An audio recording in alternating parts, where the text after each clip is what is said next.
الحمدللہ رب العالمین والصلاة والسلام علی محمد الامین فاعوذ باللہ من الشیطان الرجیم بسم اللہ الرحمن الرحیم۔ خواتین و حضرات، ہم سورہ بقرہ کی آیت 84 سے درس کی ابتدا کر رہے ہیں۔ یاد ہوگا کہ اللہ تعالیٰ نے اس میں اپنے عہد کا حوالہ دیا تھا اور اس میں اس ابتدائی عہد کی طرف توجہ دلائی تھی جس میں بنیادی احکام سے متعلق انہیں پابند کیا گیا۔ اس کے ساتھ کیونکہ یہ ایک پوری جمعیت ہے، ان کی ایک حیثیت ایک ایسے منتخب گروہ کی تھی جن کو اللہ تعالیٰ مصر سے نکال کر لائے اور اب انہیں آباد کیا جا رہا تھا، تو اجتماعی زندگی سے متعلق بھی بعض احکام دیے گئے۔ میں یہ بات اس سے پہلے بھی کئی مرتبہ عرض کر چکا ہوں کہ بنی اسرائیل سے پہلے جتنے پیغمبر بھی آئے ہیں، یعنی حضرت ابراہیم سے پہلے کہیے حضرت ابراہیم تک، ان کے ہاں اجتماعی زندگی وجود پذیر نہیں ہوئی۔ دعوت دی، پیغام پہنچایا، قرآن مجید سے یہ معلوم ہوتا ہے کہ زیادہ تر قوموں نے ان کی بات نہیں مانی۔ یہ چونکہ شرک کے غلبے کا دور تھا اور ساری جدوجہد اس کے خلاف تھی، تو اس وجہ سے ان کی بات نہیں مانی گئی، اور جب بات نہیں مانی گئی تو کوئی امت بھی وجود پذیر نہیں ہوئی کہ جس کے لیے اجتماعی زندگی کی ہدایات دی جائیں، قوانین دیے جائیں۔ یہ پہلی مرتبہ ہوا کہ بنی اسرائیل ایک قوم کی حیثیت سے ایک علاقے میں آباد ہونے جا رہے تھے، وہاں ظاہر ہے کہ ان کا ایک نظم اجتماعی بھی قائم ہوتا۔ چنانچہ تورات اس نظم اجتماعی سے متعلق شریعت کی کتاب ہے، یعنی ایک انفرادی زندگی سے متعلق شریعت ہے۔ نماز پڑھنی ہے، روزہ رکھنا ہے، یہ اس میں زیر بحث ہی نہیں ہے۔ اس کے زیر بحث نہ ہونے کی وجہ یہ ہے کہ ان میں سے کوئی چیز بھی اس امت کے لیے یعنی یہود کے لیے اجنبی نہیں تھی، وہ ان سب چیزوں پر کاربند تھے۔ چنانچہ آگے آپ دیکھیں گے کہ سورہ یونس میں اللہ تعالیٰ یہ بتائیں گے کہ جیسے ہی سیدنا موسیٰ علیہ السلام مصر واپس گئے تو نماز کا نظم فوراً درست کر دیا گیا، یعنی اس کے لیے کوئی کتاب اتارنے کی اور کوئی تاکید کرنے کی ضرورت نہیں تھی۔ سیدنا ابراہیم کی اولاد ہیں یہ لوگ، ان کے ہاں نماز اور زکوٰۃ اور روزہ اور اس طرح کی جتنی چیزیں جو انفرادی زندگی کی تطہیر کے لیے ہے یا جن کا تعلق عبادات سے ہے، وہ پہلے سے موجود تھی۔ اجتماعی زندگی سے متعلق قانون دیا گیا، اور وہی قانون اجتماعی زندگی سے متعلق اور خاص اس منصب کے تقاضوں کے لحاظ سے جس پر یہ فائز کیے گئے۔ تورات میں یہ چیزیں آپ کو نظر نہیں آتی، تو اس سے آدمی یہ خیال کرتا ہے کہ ایسا کیوں ہوا۔ اس کے بالکل برخلاف بنی اسماعیل کا معاملہ ایک لمبے عرصے تک خدا سے، شریعت سے بیگانگی میں گزرا تھا، تو ان کے ہاں بھی یہ چیزیں موجود تھیں، لیکن بڑی حد تک ان میں خرابیاں واقع ہو چکی تھی۔ تو قرآن مجید کا اسلوب بالکل دوسرا ہے۔ میں یہ عرض کر رہا تھا کہ وہ اجتماعی زندگی سے متعلق جو ہدایات ان کو دی گئیں، اب ان کی طرف کچھ توجہ فرمائی ہے۔ ارشاد فرمائے وَإِذَا أَخَذْنَا مِيثَاقَكُمْ لَا تَسْفِكُونَ دِمَاءَكُمْ وَلَا تُخْرِجُونَ أَنفُسَكُمْ مِنْ دِيَارِكُمْ ثُمَّ أَقْرَرْتُمْ وَأَنْتُمْ تَشْهَدُونَ، اور یاد کرو جب ہم نے تم سے عہد لیا کہ آپس میں خون نہ بہاؤ گے۔ یہ میں نے اس پر لکھا ہے نا کہ یہ اب ایک دوسرے عہد کا حوالہ دیا ہے، یعنی ایک عہد ابتدائی ہے اور یہ اب وہ عہد ہے جو اس وقت لیا گیا جب یہ اجتماعی زندگی میں داخل ہو گئے۔ اور یاد کرو جب ہم نے تم سے عہد لیا کہ آپس میں خون نہ بہاؤ گے اور اپنے لوگوں کو اپنی بستیوں سے نہ نکالو گے، پھر تم نے اقرار کیا اور تم اس کے گواہ ہو۔ اس پر البیان کا نوٹ ہے، یعنی جب یہ اقرار تم نے کیا تو تمہارے بزرگوں کی پوری جماعت اس وقت سیدنا موسیٰ علیہ السلام کے ساتھ موجود تھی۔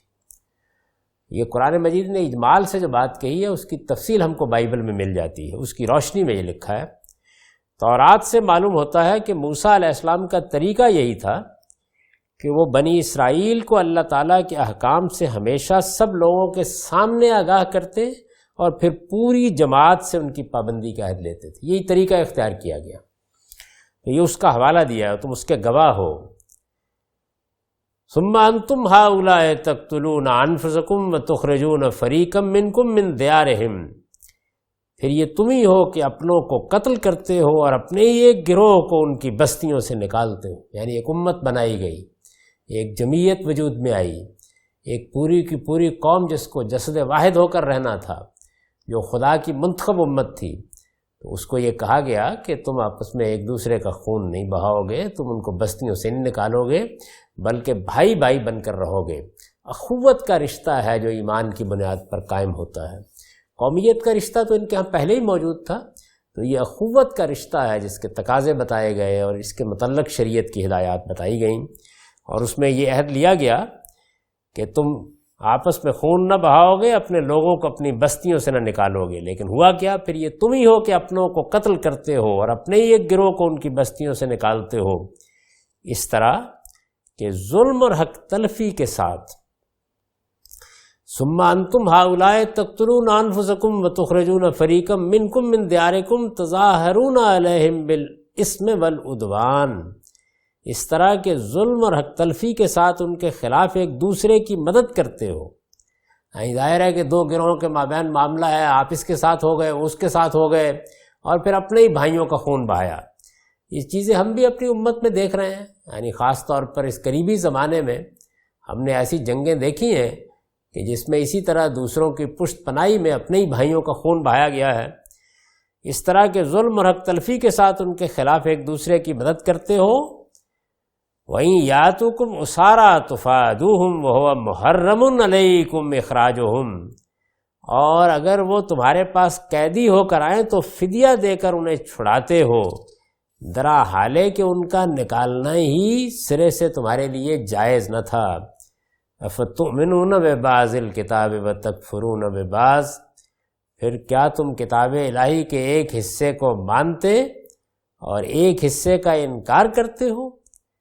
فما جزاء من يفعل ذلك منكم الا خزي في الحياة الدنيا ويوم القيامة يردون الى اشد العذاب وما الله بغافل عما تعملون، پھر کیا تم کتاب الہی کے ایک حصے کو مانتے اور ایک حصے کا انکار کرتے ہو؟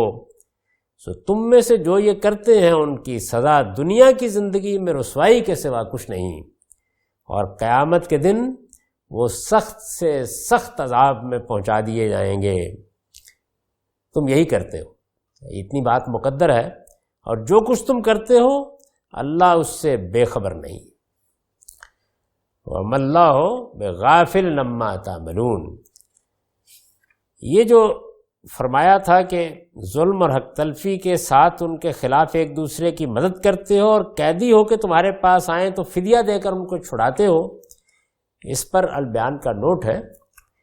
اس کی صورت تاریخ سے یہ معلوم ہوتی ہے کہ پہلے دشمنوں سے ساز باز کر کے اپنے ہی بھائیوں کی کسی جماعت پر چڑھائی کرا دی جاتی، پھر قتل و غارت کے بعد جب وہ دشمنوں کے ہاتھوں میں قیدی ہو کر مدد کے طالب ہوتے تو ان کو چھڑا کر قومی ہمدردی اور حسن سلوک کا مظاہرہ کیا جاتا، یعنی پہلے شہدی پشت پناہی کی، سازش کی، اور اس کے بعد احسان بھی در دیا، اس لیے کہ یہ چیز ان کے یہاں موجود تھی کہ بہرحال اگر وہ یہودی ہے اور ان کے قومی افتخار کا تقاضا ہے تو چھڑوا لائیں گے، لیکن یہ طریقہ اختیار کرتے تھے۔ تو اس کے اوپر یہ تبصرہ کیا ہے کہ تم اسی طرح کی چیزیں کرتے رہے اور جانتے ہو کہ اس کا انجام کیا ہوگا، وہ انجام بیان کیا ہے۔ وَمَن يَفْعَلْ ذَلِكَ مِنكُمْ إِلَّا خِزْيٌ فِي الْحَيَاةِ الدُّنْيَا فَمَا جَزَاءُ مَن يَفْعَلْ ذَلِكَ مِنكُمْ، تم میں سے جو یہ کرتے ہیں ان کی سزا دنیا کی زندگی میں رسوائی کے سوا کچھ نہیں، اور قیامت کے دن وہ سخت سے سخت عذاب میں پہنچا دیے جائیں گے۔ تم یہی کرتے ہو، جو کچھ تم کرتے ہو اللہ اس سے بے خبر نہیں ہے۔ وَمَا اللَّهُ بِغَافِلٍ عَمَّا تَعْمَلُونَ أُولَٰئِكَ الَّذِينَ اشْتَرَوُا الْحَيَاةَ الدُّنْيَا بِالْآخِرَةِ فَلَا يُخَفَّفُ عَنْهُمُ الْعَذَابُ وَلَا هُمْ يُنصَرُونَ، یہی وہ لوگ ہیں جنہوں نے آخرت دے کر دنیا کی زندگی خرید لی، اس لیے اب نہ ان کا عذاب ہی ہلکا ہوگا اور نہ کوئی مدد انہیں پہنچے گی۔ یعنی یہ بات بتا دی اب واضح الفاظ میں کہ یہ جرائم ہیں جن کا ارتکاب تم نے کیا ہے۔ ان جرائم کی موجودگی میں یہ کیسے تصور کرتے ہو کہ خدا کے ہاں آگ بس چند دن کے لیے تمہیں چھوئے گی؟ یعنی یہ جرائم تو ناقابل معافی جرائم ہے، اور ایک ایسی قوم کی طرف سے سرزد ہو رہے ہیں جو خدا کی منتخب قوم ہے، جس کو اللہ تعالیٰ نے اپنا ایک مشن سپرد کیا ہے، یہ اس قوم کی طرف سے ہو رہے ہیں۔ اس کے بعد فرمایا کہ وَلَقَدْ آتَيْنَا مُوسَى الْكِتَابَ وَكَفَّيْنَا مِن بَعْدِهِ بِالرُّسُلِ وَآتَيْنَا عِيسَى ابْنَ مَرْيَمَ الْبَيِّنَاتِ وَأَيَّدْنَاهُ بِرُوحِ الْقُدُسِ، اور ہم نے موسیٰ کو کتاب دی تھی اور اس کے پیچھے پے در پے اپنے پیغمبر بھیجے تھے۔ موسیٰ کو کتاب دی تھی، یعنی ظاہر ہے کہ یہ بھی امتنان و احسان کے لیے فرمایا کہ شریعت دی، شریعت کتاب کی صورت میں دی۔ کتاب اللہ کا بہت بڑا احسان ہوتا ہے، اس کا اندازہ وہی لوگ کر سکتے ہیں کہ جن کو اس دنیا میں فلسفہ، تصوف اور کلام اور اس طرح کے مباحث میں اپنی زندگی کا کچھ حصہ صرف کرنے کا موقع ملا ہے۔ وہی اندازہ کر سکتے ہیں کہ انسانی ذہن اپنے لیے کیا بھول بھلیاں پیدا کر لیتا ہے، اور یہ اللہ کی کتاب ہے کہ جو آپ کو سواء السبیل پر لا کر کھڑا کر دیتی ہے۔ میں ہمیشہ مسلمانوں سے یہ کہتا ہوں کہ ما بعد طبیعیات اور اخلاقیات، جن سے فلسفہ بحث کرتا ہے، جن سے تصوف بھی بحث کرتا ہے، ان میں ہمیں کسی رہنمائی کی ضرورت نہیں۔ یعنی اس کے جو مبادی ہماری فطرت کے اندر ہیں، ان کی تعین و تفصیل اللہ تعالیٰ نے اپنی کتاب میں کر دی ہے، اور اس طرح ہم گویا ہدایت اور کتاب منیر کے ساتھ کھڑے ہیں۔ ہماری تو ساری توجہ اس جانب ہونی چاہیے تھی کہ یہ بنیادی مسائل ہمارے حل ہو گئے، ان کے بارے میں ہمیں روشنی میں کھڑا کر دیا گیا۔ ہم کسی تاریکی میں نہیں کھڑے ہیں کہ فلسفیوں کی طرح ٹہمک ٹھوئیاں مارتے رہے۔ ہمارے سامنے شارع بالکل واضح ہے۔ ہماری توجہ تمام تر سائنسی علوم کی طرف ہونی چاہیے تھی، لیکن یہ بدقسمتی ہے کہ ہم نے اس میں انہی چیزوں کو اختیار کیا، اور ہمارے ذہین عناصر انہی چیزوں کو اپنے اشتغال و انہماک کا موضوع بناتے رہے۔ یہ بہت بڑی وجہ ہے مسلمانوں کے زوال کی۔ تو فرمایا کہ ہم نے موسیٰ کو کتاب دی تھی اور اس کے پیچھے پے در پے اپنے پیغمبر بھیجے۔ یہ اوپر ایک تعبیر آئی ہے کہ آخرت دے کر دنیا کی زندگی خرید لی۔ یہ تعبیر ایک ادبی تعبیر ہے۔ اس کا مطلب کیا ہے؟ میں نے اس پر لکھا ہے، یعنی آخرت کے مقابلے میں دنیا کو ترجیح دی۔ اس مفہوم کے لیے یہ تعبیر ہماری زبان میں ہم بھی کہتے ہیں کہ بھئی تم کیا خدا کا غضب خرید رہے ہو، یعنی یہ جو کچھ کر رہے ہو اس کے نتیجے میں جہنم خرید رہے ہو۔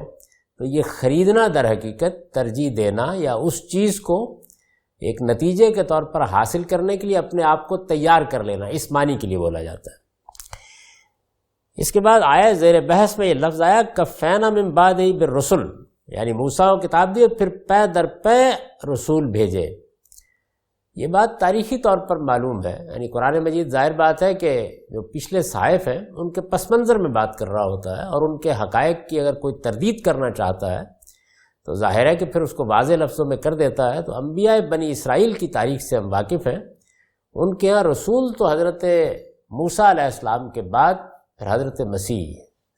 تو کفینا من بعدہ بالرسل، اس میں پھر جو رسل کا لفظ آیا ہے یہ کس لحاظ سے آیا ہے؟ اس پر میں نے لکھا ہے اصل میں لفظ الرسل آیا ہے، یہ نبوت سے آگے خاص منصب کے حاملین کے لیے بھی آتا ہے، اور خدا کے فرستادوں کے لیے ایک عام لفظ کے طور پر بھی۔ یعنی قرآن مجید چونکہ عربی زبان میں ہے، تو عربی زبان میں الفاظ جن جن پہلوؤں سے استعمال ہوتے ہیں وہ بعض اوقات بے تکلف استعمال ہو جاتے ہیں۔ اس کی مثال وہی ہے کہ جیسے سیدنا عمر کے بارے میں معطا کی روایت ہے کہ انہوں نے جب دیکھا کہ لوگ ایک امام کے پیچھے عشاء کے بعد رمضان میں نماز پڑھ رہے ہیں تو انہوں نے کہا کہ نعمت البدع۔ تو ظاہر ہے کہ یہ بدع کا لفظ یہاں پر اپنے لغوی مفہوم میں استعمال ہو گیا ہے، اور یہ زبان میں جو اصطلاحات بن جاتی ہیں ہم تو بعد میں ان کے اسیر ہوتے ہیں، لیکن جب زبان اپنی فطری جگہ پر ہوتی ہے تو پھر متکلم اس کا اسیر نہیں ہوتا۔ وہ بے تکلفی کے ساتھ اگر قرائن موجود ہوتے ہیں تو کبھی لفظ کو اس کے عام معنی میں استعمال کر لیتا ہے، کبھی اصطلاحی مفہوم میں استعمال کر لیتا ہے۔ تو قرآن مجید سے یہ معلوم ہوتا ہے کہ جو لفظ رسل ہے یہ نبوت سے آگے خاص منصب کے حاملین کے لیے بھی آتا ہے اور خدا کے فرستادوں کے لیے، یعنی ہر وہ جس کو خدا کی طرف سے بھیجا گیا ہے، ایک عام لفظ کے طور پر بھی قرآن میں جبریل امین کو اسی دوسرے معنی میں رسول کریم کہا گیا ہے۔ یعنی کبھی زبان اس بات کو، ہم چونکہ عربی زبان بولنے والے نہیں ہیں تو اس وجہ سے ہمارے لیے جب کوئی اصطلاح بن جاتی ہے تو ہم اس سے ہٹ کر نہیں دیکھ سکتے۔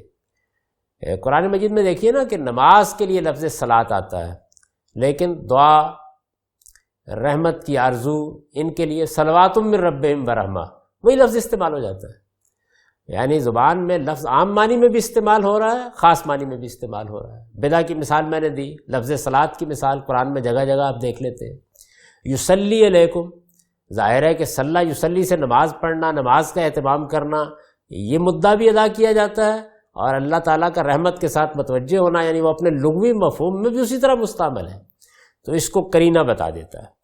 تو میں نے یہاں اس کی مثال دی ہے کہ قرآن میں جبریل امین کو اسی دوسرے معنی میں رسول کریم کہا گیا ہے۔ ظاہر ہے کہ وہ جو رسالت کا خاص منصب ہے اس کے لحاظ سے رسول نہیں ہے، لیکن چونکہ اللہ تعالیٰ کی طرف سے پیغام لے کے آتے ہیں، جیسے ہم پیغمبر کا لفظ بولتے ہیں، کہتے ہیں نا کہ فلاں صاحب جو پیغمبر انسانیت ہے، اور کبھی کہتے ہیں کہ وہ فلاں چیز کی دعوت لے کے اٹھے تو اس کے لیے بھی پیغمبر کا لفظ بول لیتے ہیں۔ یہی وجہ ہے کہ جو اس وقت کی عربی زبان ہے اس میں جو دنیا میں دوسرے ملکوں کے سفیر آتے ہیں ان کے لیے رسول کا لفظ استعمال ہو جاتا ہے۔ تو اسی طرح سے قرآن میں بھی ہر جگہ متنبہ رہنا چاہیے کہ ضروری نہیں ہے کہ اصطلاحی معنی میں استعمال ہوا ہو۔ یہ معلوم ہے کہ پہلے معنی میں رسول کی حیثیت بنی اسرائیل کے لیے سیدنا موسیٰ علیہ السلام کے بعد صرف حضرت مسیح کو حاصل تھی۔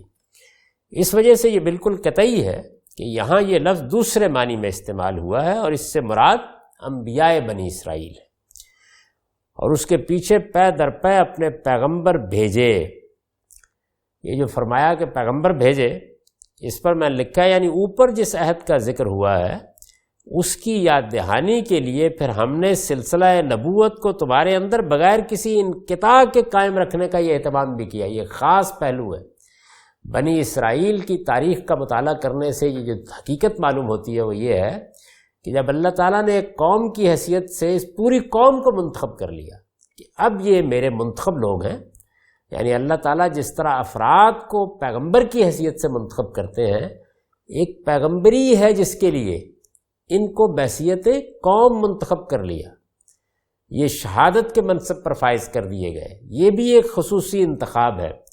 جب یہ انتخاب کیا تو اس کے بعد یہ اہتمام فرمایا کہ تورات تو دے دی ابتدا میں، اس کے ساتھ پھر اس کی یاد دہانی کے لیے، اس کی تذکیر کے لیے ان کے اندر سلسلہ نبوت جاری کیا، اور اس طرح جاری کیا کہ ایک کے بعد دوسرا پیغمبر آتا رہا۔ اس کو بیان کیا وَقَفَّيْنَا مِن بَعْدِهِ بِالرُّسُلِ۔ یہ خصوصی معاملات ہیں۔ بنی اسرائیل کے معاملات کو الگ سے سمجھ لینا چاہیے قرآن مجید کے ہر طالب علم کو۔ خدا کی منتخب امت ہے، اس وجہ سے رسولوں کے باب میں بھی اتمام حجت کے بعد جو معاملہ باقی قوموں کے ساتھ ہوا ہے ان سے مختلف ہوا۔ یعنی رسولوں کی قوموں میں جو توحید کے اصل علمبردار تھے لیکن غلطی کر رہے تھے اور پیغمبر کو انہوں نے نہیں مانا، ان کے بارے میں قرآن کہتا ہے کہ انہیں ذلت اور محکومی کی سزا دی گئی، ان کو بھی دی گئی، لیکن یہ ذلت اور محکومی کی سزا ایک نسل کے لیے نہیں، کیونکہ یہ منتخب قوم ہے قیامت تک کے لیے۔ یعنی جاعل الذین اتبعوک فوق الذین کفروا الی یوم القیامہ۔ تو یہ جو خصوصی معاملات ہیں، ہم جب رسالت کا قانون بیان کرتے ہیں تو بعض لوگ بنی اسرائیل کی کوئی مثال دے کے کہتے ہیں کہ یہ پھر کیسے ہوا ہے، سیدنا مسیح کے ساتھ کیسے ہوا، تو ان کی خصوصی حیثیت سمجھ لینی چاہیے۔ چنانچہ اسی جانب میں نے قرآن مجید کے طالب علموں کو توجہ دلائی، بلکہ دین کے طالب علموں کو، کہ اگر آپ پیغمبر کے ذریعے سے جو دینونت برپا ہوتی ہے، جو جزا و سزا برپا ہوتی ہے، اتمام حجت کے تحت اللہ تعالیٰ جو معاملات کرتے ہیں، اگر آپ اس پورے قانون کو نہیں سمجھیں گے تو قرآن مجید کی دعوت، پیغام اور قرآن مجید کے اصل میسج سے محروم رہ جائیں گے۔ قرآن مجید کیا ہے یہی بات واضح نہیں ہوگی، اور اگر بنی اسرائیل کی خصوصی حیثیت کا صحیح فہم نہیں ہے، وہ جو یہ سورہ بقرہ پیدا کر رہی ہے، شروع کرتی ہے نا سلسلہ بیان کو یہاں سے کہ اے بنی اسرائیل یاد کرو میری اس نعمت کو کہ فضلتکم علی العالمین، میں نے پوری دنیا پر تمہیں فضیلت دی تھی، تمہارا انتخاب کیا تھا۔ یہ جو انتخاب ہے اس کے خصوصی قوانین ہیں، یہ اگر سامنے نہیں ہوں گے تو بائبل سمجھ میں نہیں آئے گی۔ تورات کو، بائبل کو، انبیاء کے صحائف کو سمجھنے کے لیے اس چیز کا شعور ضروری ہے۔ تو یہ اللہ تعالیٰ نے فرمایا کہ ہم نے پھر یہ خصوصی اہتمام کیا، یہ کبھی نہیں ہوا کسی اور قوم کے ساتھ۔ وَقَفَّيْنَا مِن بَعْدِهِ بِالرُّسُلِ، پھر اس کے بعد وَآتَيْنَا عِیسیٰ ابْنَ مَرْیَمَ الْبَیِّنَاتِ، اور مریم کے بیٹے عیسیٰ کو ان سب کے بعد کھلی کھلی نشانیاں دی۔ گویا خاتمہ یہاں ہوا، یہ آخری پیغمبر ہیں بنی اسرائیل کے لیے۔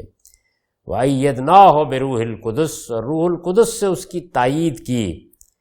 یہ روح القدس یعنی جبریل امین، میں نے لکھا ہے پرانے صحیفوں میں، اور روح القدس سے جبریل امین مراد لیے جاتے ہیں۔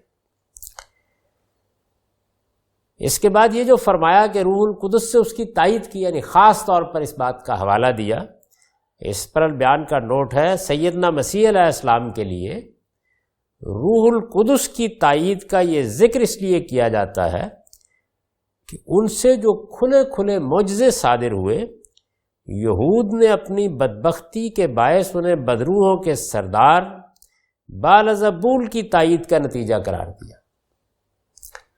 یعنی یہود نے جب یہ دیکھا کہ یہ غیر معمولی معجزات صادر ہو رہے ہیں تو انہوں نے اپنے ہاں یہ کچھ ایک جناتی شخصیت ہے بالزبول، اس کی طرف منسوب کر دیا۔ متی باب 12 میں ہے، اس وقت لوگ اس کے پاس ایک اندھے گونگے کو لائے۔ یعنی یہ کیوں حوالہ دیا ہے قرآن مجید نے کہ روح القدس سے تائید کی، خاص طور پر یہ حوالہ دیا ہے، تو اس کے لیے انجیل کا یہ اقتباس اپنے سامنے رکھیے۔ متی باب 12 میں ہے، اس وقت لوگ اس کے پاس ایک اندھے گونگے کو لائے جس میں بدروح تھی، اس نے اسے اچھا کر دیا، چنانچہ وہ گونگا بولنے اور دیکھنے لگا، اور ساری بھیڑ حیران ہو کر کہنے لگی کہ کیا یہ ابن داؤد ہے؟ فریسیوں نے سن کر کہا یہ بدروحوں کے سردار بالزبول کی مدد کے بغیر بدروحوں کو نہیں نکالتا۔ ابن داؤد یعنی یہ کیا داؤدی کا بیٹا ہے یا کوئی آسمانی مخلوق ہے؟ اس نے تو غیر معمولی کارنامہ دکھا دیا۔ تو فریسیوں نے کہا یہ بدروحوں کے سردار بالزبول کی مدد کے بغیر بدروحوں کو نہیں نکالتا۔ اس نے ان کے خیالوں کو جان کر ان سے کہا جس بادشاہی میں پھوٹ پڑتی ہے وہ ویران ہو جاتی ہے، اور جس شہر یا گھر میں پھوٹ پڑے گی وہ قائم نہ رہے گا، اور اگر شیطان ہی نے شیطان کو نکالا تو وہ آپ اپنا مخالف ہو گیا، پھر اس کی بادشاہی کیوں کر قائم رہے گی؟ اور اگر میں بالزبول کی مدد سے بدروحوں کو نکالتا ہوں تو تمہارے بیٹے کس کی مدد سے نکالتے ہیں؟ پس وہی تمہارے منصف ہوں گے۔ لیکن اگر میں خدا کے روح کی مدد سے بدروحوں کو نکالتا ہوں تو خدا کی بادشاہی تمہارے پاس آ پہنچی۔ ظاہر بات ہے کہ بنی اسرائیل میں بھی جو ان کے کاہن تھے وہ دعائیں کرتے تھے، وہ دعائیں قبول بھی ہوتی تھیں۔ تو سیدنا مسیح نے کہا کہ پھر تو جو کچھ بھی ہوتا ہے اگر ان سے بھی کوئی چیز ایسی صادر ہوتی ہے تو تمہیں اسے بالزبولی کی طرف نسبت دینی چاہیے۔ یہ کیسی بات کر رہے ہو؟ اور یہ چونکہ فریسیوں کا گروہ ایک خاص مذہبی نقطہ نظر بھی رکھتا تھا اور انہوں نے یہ اعتراض کیا تھا، تو سیدنا مسیح نے اس کا یہ جواب دیا۔ اس کے بعد ارشاد فرمایا ہے کہ روح القدس سے تائید کی۔ ظاہر ہے کہ اتنی بات مقدر کرتی ہے کہ پھر تمہیں معلوم ہے نا کہ تمہارا رویہ ان کے ساتھ کیا رہا۔ یعنی مسیح اس طرح آئے، روح القدس سے خدا نے ان کی تائید کی، انہوں نے بے مثال معجزے دکھائے، ایک غیر معمولی شخصیت۔ کبھی آپ پڑھیے متی کی انجیل میں، لوکا کی انجیل میں، کیا شخصیت ہے، کیا شان ہے۔ تو فرمایا کہ وہ آئے، اور جانتے ہو کیا رویہ رہا؟ أَفَكُلَّمَا جَاءَكُمْ رَسُولٌ بِمَا لَا تَهْوَىٰ أَنفُسُكُمْ اسْتَكْبَرْتُمْ فَفَرِيقًا كَذَّبْتُمْ وَفَرِيقًا تَقْتُلُونَ۔ پھر کیا یہی ہوگا کہ جب بھی ہمارا کوئی پیغمبر وہ باتیں لے کر تمہارے پاس آئے گا جو تمہاری خواہشوں کے خلاف ہوں گی؟ یعنی اگر معاملہ یہ ہوگا کہ تم نے اپنے لیے آرزوؤں کی ایک دنیا بنا رکھی ہے اور وہ آئے گا اور اس کو درہم بھرم کر دے گا، تو فرمایا تو تم اس کے سامنے تکبر ہی کرو گے، پھر ایک گروہ کو جھٹلا دو گے اور ایک گروہ کو قتل کرو گے۔ ان کے ہاں چونکہ یہ جسارتیں بھی ہو چکی تھیں تو اس وجہ سے فرمایا کہ فریقاً کذبتم و فریقاً تقتلون۔ اس پر البیان کا حاشیہ ہے، اصل الفاظ ہیں وہ فریقاً تقتلون، ان میں فعل اس مفہوم کے لحاظ سے آیا ہے جو اس سے پہلے کے افعال میں کلما کے لفظ سے پیدا ہو گیا ہے، یعنی کلما کے لفظ نے فریقاً کذبتم میں بھی وہی مفہوم پیدا کر دیا ہے جو وہ فریقاً تقتلون میں ہے، تو اس وجہ سے اس کی مناسبت سے اس کا ترجمہ کرنا چاہیے۔ یہ ان لوگوں کو توجہ دلائی ہے کہ جو عربی زبان کے اور خاص طور پر قرآن مجید کی عربی زبان کے رموز کو سمجھنا چاہتے ہیں۔ وَقَالُوا قُلُوبُنَا غُلْفٌ بَل لَّعَنَهُمُ اللَّهُ بِكُفْرِهِمْ فَقَلِيلٌ مَّا يُؤْمِنُونَ۔ اور یہ وہ لوگ ہیں، وہی بحث چل رہی ہے نا، یہ وہ لوگ ہیں، یہ وہ لوگ ہیں اور یہ وہ لوگ ہیں کہ انہوں نے کہا ہمارے دلوں پر غلاف ہے۔ کیا مطلب اس کا؟ میں نے لکھا ان کی اس بات کا مطلب یہ تھا کہ اس پیغمبر کی، یعنی رسول اللہ صلی اللہ علیہ وسلم کے مقابلے میں کہتے تھے، اس پیغمبر کی باتوں کے لیے ہمارے دل بند ہیں، اس لیے کہ ان کی باتیں ہی ایسی ہیں جو کسی معقول آدمی کے دل میں نہیں اتر سکتی۔ یعنی مطلب یہ تھا کہ آپ جو باتیں کر رہے ہیں اور ہم نہیں مان رہے تو اللہ تعالیٰ نے ہمیں محفوظ رکھا ہے آپ کی باتوں سے، یہ ہم پر اثر انداز نہیں ہوتی۔ یہ آپ دیکھ لیجئے کہ یہ وہ تاریخ ہے جو ہمیشہ دہرائی جاتی ہے، یعنی کوئی آ کر حق بیان کرتا ہے، دروازوں پر دستک دیتا ہے، کوشش کرتا ہے کہ لوگوں کو متنبہ کرے، تو مذہبی طبقہ جواب میں یہ رویہ اختیار کرتا ہے کہ نہیں، ہم اپنے ایمان کو محفوظ رکھے ہوئے، یعنی بات پر غور کرنا، اس کے دلائل کو سمجھنا، دلیل کا جواب دلیل سے دینا بڑا مشکل کام ہے۔ وَقَالُوا قُلُوبُنَا غُلْفٌ، ہمارے دلوں پر غلاف ہیں۔ تو ان کی اس بات کا مطلب یہ تھا کہ ان کی باتیں ہی ایسی ہیں جو کسی معقول آدمی کے دل میں نہیں اتر سکتی، اگر ان میں کچھ بھی معقولیت ہوتی تو سب سے بڑھ کر ہم انہیں قبول کرتے۔ تو اللہ تعالیٰ نے ہم پر یہ عنایت فرمائی ہے کہ ہمارے دل بند کر دیے ہیں تاکہ اس طرح کی لغویات اور باطل چیزیں وہاں جائیں ہی نہیں۔ یہ بہت تفاخر کا کلمہ ہے، بڑے اطمینان کی جگہ پر کھڑے ہیں۔ تو فرمایا یہ کہتے ہیں اور پیغمبر کے مقابلے میں بل لعنہم اللہ بکفرہم فقلیلا ما یؤمنون، وما نہیں غلاف کہاں ہے بلکہ ان کے اس کفر کی وجہ سے اللہ نے ان پر لعنت کر دی ہے، اس لیے اب یہ کم ہی مانیں گے۔ لعنت کر دی ہے یعنی اپنی رحمت سے دور کر دیا ہے۔ اس پر حاشیہ یہ ہے کہ یعنی پیغمبر جو باتیں ان کے سامنے پیش کر رہے ہیں وہ ہرگز ایسی نہیں ہیں، وہ تو نہایت معقول اور دل میں اترنے والی باتیں ہیں، لیکن اپنی ضد اور ہٹ درمی کے باعث یہ ان کو سمجھنے اور ماننے کی صلاحیت سے محروم ہو گئے۔ یہ تبصرہ کیا قرآن نے ان کی بات پر، اور جب ضد اور ہٹ درمی کے باعث ان کو سمجھنے اور ماننے کی صلاحیت سے محروم ہو گئے ہیں تو پھر نتیجہ کیا ہے؟ چنانچہ کفر کا ارتکاب کر رہے ہیں اور اس کی پاداش میں اللہ نے ان پر لعنت کر دی۔ یعنی انکار ایک ہی ہے کہ بات سمجھ میں نہیں آئی ہے، ابھی غور کیا جا رہا ہے۔ اور سچی بات یہ ہے کہ جب آدمی یہاں کھڑا ہو تو وہ انکار کیوں کرے گا؟ وہ تو بات کرے گا، دلیل سنے گا، دلیل دے گا، تبادلہ خیالات کے لیے تیار ہوگا، فتوے نہیں لگائے گا، نتیجے نہیں نکالے گا، تہمتیں نہیں باندھے گا، دوسرے کی بات کو سمجھنے کی کوشش کرے گا، جہاں سے کہی جا رہی ہے وہیں سے اس کو سمجھ کر پھر یہ بتائے گا کہ اس میں یہ خامی ہے، یہ کمزوری ہے، وہ یہ کرے گا۔ لیکن اگر آدمی اس جگہ نہ کھڑا ہو تو پھر اس کے بعد اس کے انکار کی نوعیت بدل جاتی ہے، پھر یہ جانتے بوجھتے حق کا انکار ہوتا ہے۔ یہ ضد اور ہٹ درمی ہے جس کا ظہور انکار کی صورت میں ہوتا ہے، اور یہ ناقابل معافی جرم ہے۔ اس پر فرمایا ہے کہ اللہ نے ان پر لعنت کر دی ہے، فَقَلِيلًا مَا يُؤْمِنُونَ، یعنی اب کوئی بہت امکان نہیں رہا کہ یہ مانیں گے۔ ابھی چونکہ دعوت جاری ہے اتمام حجت کے مرحلے تک، تو اس لیے فرمایا فَقَلِيلًا مَا يُؤْمِنُونَ۔ وَلَمَّا جَاءَهُمْ كِتَابٌ مِّنْ عِندِ اللَّهِ مُصَدِّقٌ لِمَا مَعَهُمْ، وہی سلسلہ ہے، اور یہ وہ لوگ ہیں، یعنی فرد قرارداد جرم بتائی جا رہی ہے۔ جب اللہ کی طرف سے ایک کتاب ان کے پاس آئی، اب یہاں قرآن مجید کی طرف اشارہ کیا، جب اللہ کی طرف سے ایک کتاب ان کے پاس آئی، کتاب کون سی؟ مصدق لما معہم، ان پیشین گوئیوں کی تصدیق میں جو ان کے ہاں موجود ہے، یہ سب سے بڑی دلیل تھی۔ یعنی قرآن مجید ان کے لیے کوئی اجنبی چیز نہیں تھی، چنانچہ یہ فرمایا نا کہ یعرفونہ کما یعرفون ابناءہم، یہ تو ایسے اس کو پہچانتے ہیں جس طرح کہ اپنے بیٹوں کو پہچانتا ہے آدمی۔ ان پیشین گوئیوں کی تصدیق میں جو ان کے ہاں موجود ہیں، اور فرمایا وَكَانُوا مِن قَبْلُ يَسْتَفْتِحُونَ عَلَى الَّذِينَ كَفَرُوا، اور اس سے پہلے یہ اسی کے حوالے سے اپنے دین کا انکار کرنے والوں کے خلاف فتح کی دعائیں مانگ رہے تھے، یعنی منتظر تھے۔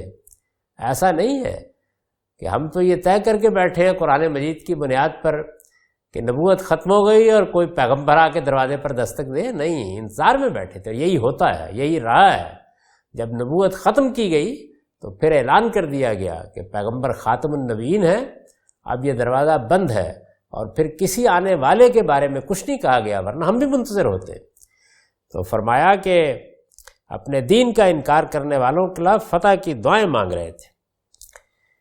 اس میں نے لکھا ہے کہ نبی صلی اللہ علیہ وسلم اور قرآن مجید کے بارے میں جو پیشین گوئیاں یہود کے ہاں موجود تھیں، ان کی بنا پر، پیشین گوئیاں جو موجود تھیں ان کی بنا پر انہیں امید تھی کہ جب ان کا ظہور ہوگا تو ان کی بدبختی کے دن دور ہو جائیں گے۔ ظاہر ہے کہ جس صورتحال سے جو دوچار تھے، اپنے علاقوں سے نکلنا پڑا، جگہ جگہ بکھیر دیے گئے، یہ معلوم ہے کہ رومیوں نے حملہ کر کے ان کے ساتھ کیا معاملہ کر دیا تھا، تو ان کی بدبختی کے دن دور ہو جائیں گے اور ان کے دشمنوں پر انہیں فتح حاصل ہوگی۔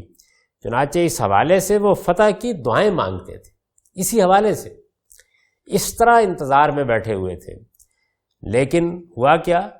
فَلَمَّا جَاءَهُم مَّا عَرَفُوا كَفَرُوا بِهِ، پھر جب وہ چیز ان کے پاس آئی جسے خوب پہچانے ہوئے تھے تو اس کے منکر ہو گئے۔ یہ ہے اصل میں وہ انکار، یہ ہے وہ کفر کہ جو پھر ابدی جہنم کا باعث بن جاتا ہے۔ پھر جب وہ چیز ان کے پاس آئی، فَلَمَّا جَاءَهُم مَّا عَرَفُوا، جسے خوب پہچانے ہوئے تھے، تو یہ اس کے منکر ہو گئے۔ کفروا بہی فَلَعنَةُ اللَّهِ عَلَى الْكَافِرِينَ، سو اللہ کی لعنت ہے ان منکروں پر، یعنی جنہوں نے جانتے بوجھتے پہچان کر انکار کر دیا، ان پر اللہ کی لعنت ہے۔ تو اس سے اندازہ کیا جا سکتا ہے کہ وہ کیا جرم ہے جس کا انہوں نے ارتکاب کیا اور جس پر یہ تقریب جاری ہے۔ ان آیات کا سادہ ترجمہ سن لیجئے۔ ارشاد فرمایا ہے، اور یاد کرو جب ہم نے تم سے عہد لیا کہ آپس میں خون نہ بہاؤ گے اور اپنے لوگوں کو اپنی بستیوں سے نہ نکالو گے، پھر تم نے اقرار کیا اور تم اس کے گواہ ہو۔